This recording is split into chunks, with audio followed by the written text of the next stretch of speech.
Ya, saudara, kembali dalam sorotan pelaksanaan turnamen Indonesia Grandmasters 2025 dan ini menjadi sorotan terakhir yang akan disampaikan oleh Ketua Bidang Pembinaan Prestasi PB Bekasi, Bung Kristianus Lim, khususnya untuk pelaksanaan turnamen edisi tahun ini dengan menempatkan dua pecatur asing, Grandmaster Ertat Safarli dari Azerbaijan dan Vitali Bedaski dari Ukraina sebagai juara di kategori Grandmaster International Master.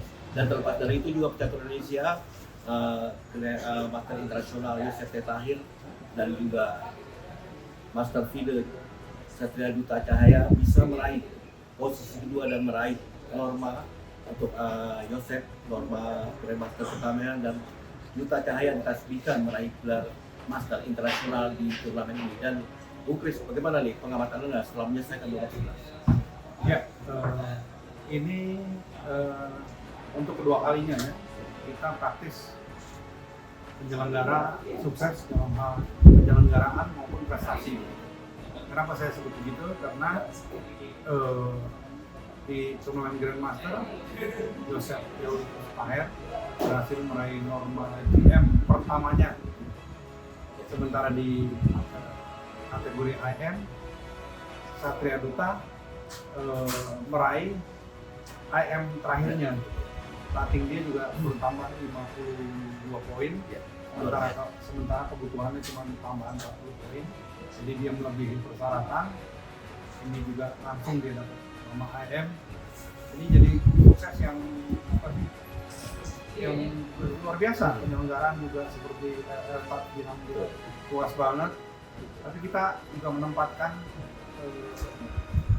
masing-masing pemainnya di urutan 3 besar gitu ya. Tahir di ranking 2, sementara Duta di 2 dan 3-nya juga masih Indonesia, kayak Budi Dharma. Jadi ini benar-benar hasil yang mengembirakan. Ya, terlepas dari itu di MD 2011 sebenarnya ada laga-laga krusial khususnya di kategori internasional master. Ya kan kita berharap dia bisa menang dan kita juga menunggu Kak Irfan di Vitali bisa kalah. Apa yang terjadi? Ternyata tidak terjadi ya. Vitali tidak bisa dikalahkan, bahkan cepat dia menang melawan Nguyen Thi Mei Hung dari Vietnam, Women Grandmaster. Sementara yang di luar dugaan, Nayaka nggak berdaya melawan pecatur Indonesia juga juara tahun lalu International Master Arif Abdul-Hafiz. Jadi ya itu hasilnya seperti itu gitu ya. Tapi catatannya sih mengembirakan begini. Nayaka nih menangnya tuh dia poinnya kan 6,5 ya, atau 7.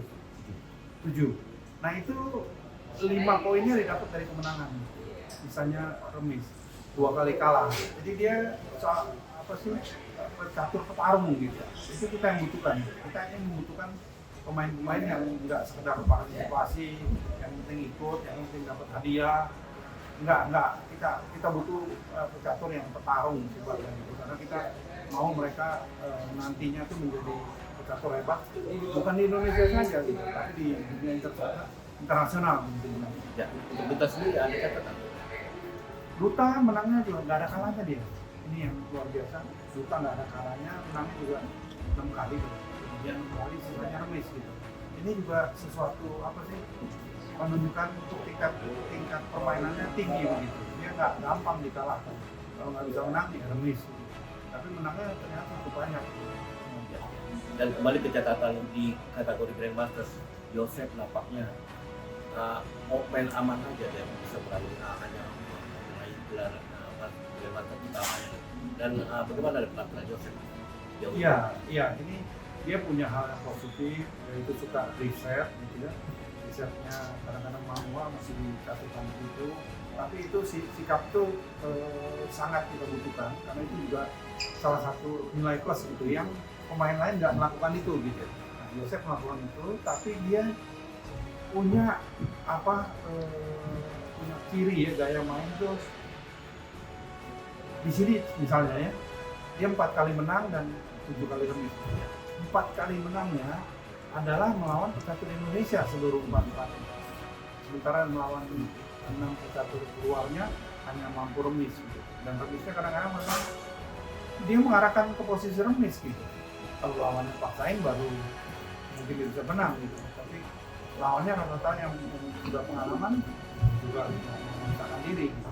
Nah ini akan menyulitkan dia untuk terutama di nanti norma yang ketiga gitu. Ya. Kalau yang kedua turnamen tertutup seperti ini masih bisa dia. Tapi yang ketiga itu harus di open. Betul. Di open artinya lawannya tuh praktis 9 orang lawannya pasti orang asing semua gitu. Nah ini kalau dia nggak pernah bisa menang dengan orang asing, draw semua ya nggak dapat nanti nomor terakhirnya gitu. Ya. Jadi dia harus menyadari bahwa gaya main dia tuh harus ada perbaikan gitu. Nggak bisa dengan udah sesuai dengan apa yang dia suka, apa yang dia mau saat ini gitu. Ada kesuksesan Joseph, kemudian ada Duta yang lumayan yang bagus lah penampilan yang bisa meraih apa yang diinginkan PBKI.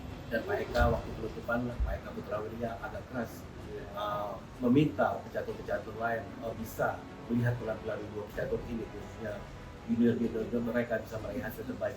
Bagaimana nih sebagai Kabid Binpres terhadap pecatur-pecatur Indonesia lain yang tampil di Indonesia Grandmasters Turnamen 2025? Iya, yang disampaikan mereka itu yang berkali-kali juga saya sebut ya. Mau bertanding itu mempersiapkan diri, terus juga mau bertanding itu harus ada jiwa petarungnya begitu. Nggak cuma main safe aja gitu, terutama yang remis pendek. Nah ini memang di catatan di sini sudah membaik begitu ya, sudah membaik. Yang remis pendeknya saya lihat kemarin dengan Jody itu 21 langkah, sisanya saya lihat 50 langkah, 70 langkah, bahkan ada yang sampai 90 langkah begitu ya.